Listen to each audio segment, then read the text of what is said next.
2019년도 변호사 시험 풀어보겠습니다. 물상대의 3개에 관한 주제고요. 변호사 시험답게 좀 이렇게 문제가 좀 퀄리티 있다고 해야 될까요? 논점이 굉장히 많아요. 일단 1번부터 풀어볼게요. 20점이고요. 병과 정의 주장을 검토하고 얼마의 범위에서 권리 주장할 수 있는지 설명하시오. 자, 처음부터 차근차근 볼게요. 갑은 그 소유의 엑스점포에 관하여 을과 전세권 설정 계약했어요. 전세금을 받은 다음에 맞춰 주었습니다. 등기까지 다 했고요. 을은 2017년 2월 10일 전세 기간 중이죠. 전세 기간이 16년 1월부터 18년 1월까지니까 그 사이에 2017년 2월 달에 병으로부터 전세금 같은 금액 2억에 대해서 전세권을 담보로 저당권을 설정해 줬네요. 이자나 지연소득은 발생하지 않는 것으로 함. 네. 신경 쓰지 말라는 거니까 그냥 지워버릴게요. 이와 같은 사실관계로 전제로 답하시오. 추가적 사실관계는 각각 별개임. 이것도 좀 지울게요. 필요 없는 거니까. 기본 사실에 추가해요. 을은 전세기간 만료일인 2018년 1월 9일 2018년 1월 9일까지죠. 갑에게 점포를 인도하면서 전세금 반환을 요구했고 갑은 그날 을에게 일부 반환 명목으로 8천만 원을 지급했답니다. 전세금이 지금 2억인데 8천만 원만 지급했어요. 1억 2천 남았죠. 네, 일단 읽어볼게요. 을의 일반 채권자 정은 그냥 채권자라고 해도 되는데 굳이 일반 채권자라고 줬네요. 같은 해 1월 15일 2018년 1월 15일 말하는 거죠. 2018년 1월 15일 2억에 대해서 압류 추심 받았고요.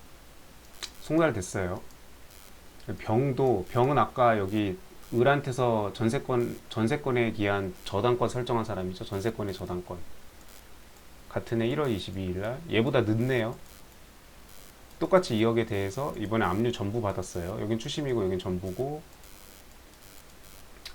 송달됐고요. 확정됐습니다. 전부 명령은 확정되어야 송달된 대로 소급해서 효력 발생하죠.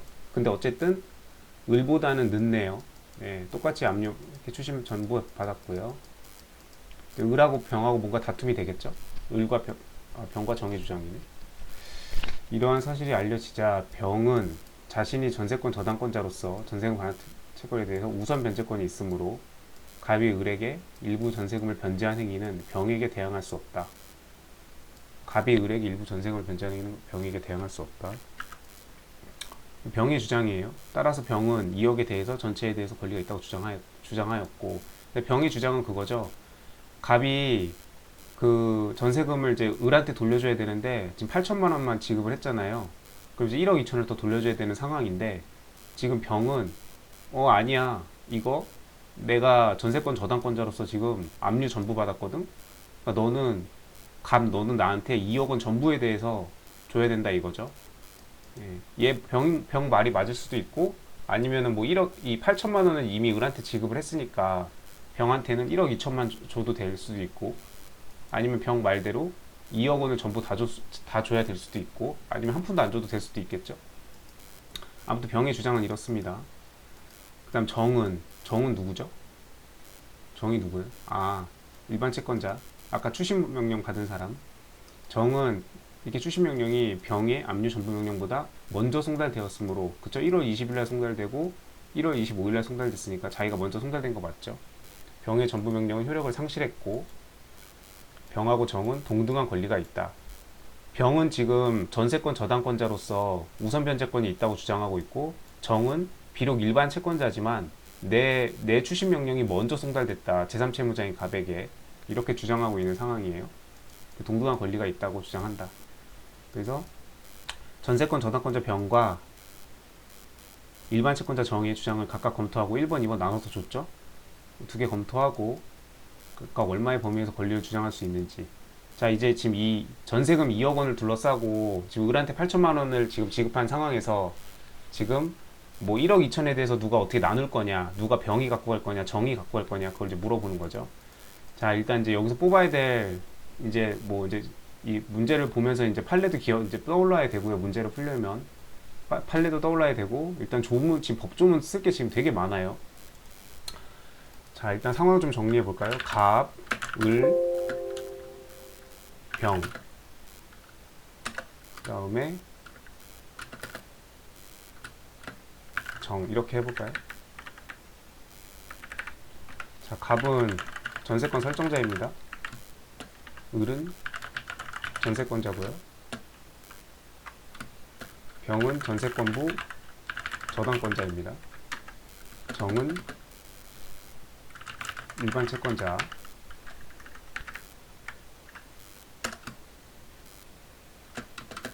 이렇게 지금 병하고 정이 지금 다투고 있는 상황이에요.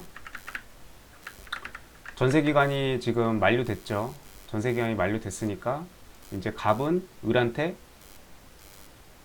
전세금을 돌려줘야죠. 전세금을 돌려줘야 되는데 지금 이 전세금 이걸 이제 을이 지금 갑에 대해서 갖고 있는 이걸 전세금 반환 채권이라고 하죠. 이 채권에 대해서 이 이제 병이 전세권부 저당권자의 지위로서 압류 전부했고요. 그다음 정이 일반 채권자로서 을의 채권자로서 이제 을한테 받을 돈이 있는 사람이죠. 이 사람도. 그래서 을이 갑에게 받을 전세금 반환 채권에 대해서 이 사람도 압류 추심을 받았어요. 그래서 갑이 이제 제3채무자의 지위를 갖는 거죠. 을이 채무자이고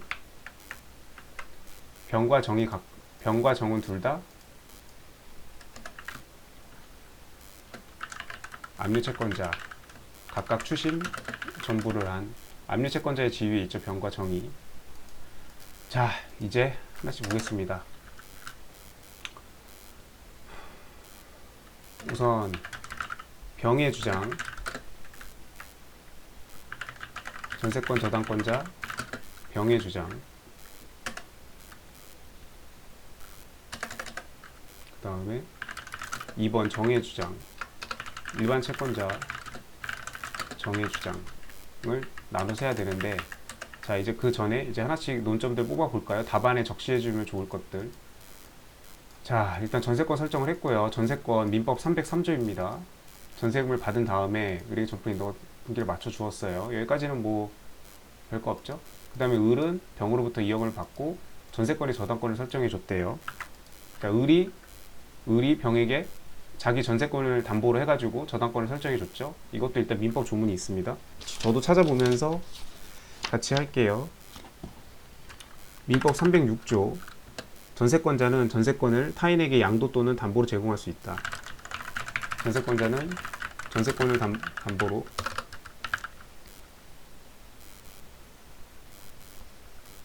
전세권자는 타인에게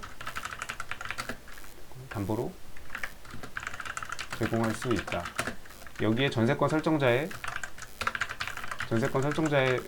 동의는 필요 없습니다. 필요 없고요. 그 다음 을은 전세기간 만료일인 전세기간 만료가 됐어요. 그러면 이제 어떤 게 상황이 발생하죠? 을은 이제 목적물을 돌려줘야죠. 돌려줘야 되고 전세권 등기도 말소해야 돼요. 전세기간 만료에 대해서 전세권자는 전세권 등기 말소해야 하고요. 그 다음에 목적물 인도해야죠. 목적물 돌려줘야 돼요. 그 다음 전세권 설정자 전세금 반환해야죠.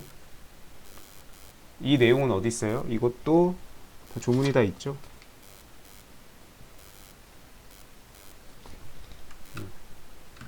민법 317조 동시이행 관계에 있죠.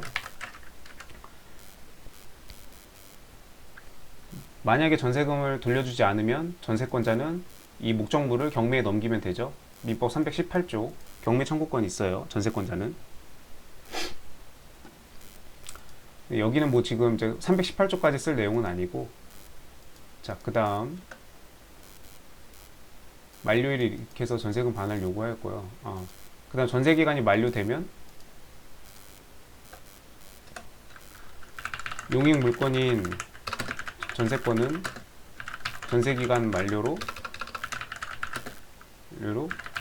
전세권 설정 등기 말소 없이도 당연 소멸하죠.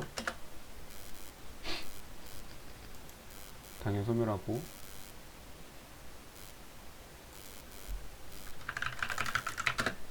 전세권은 당연히 소멸하는데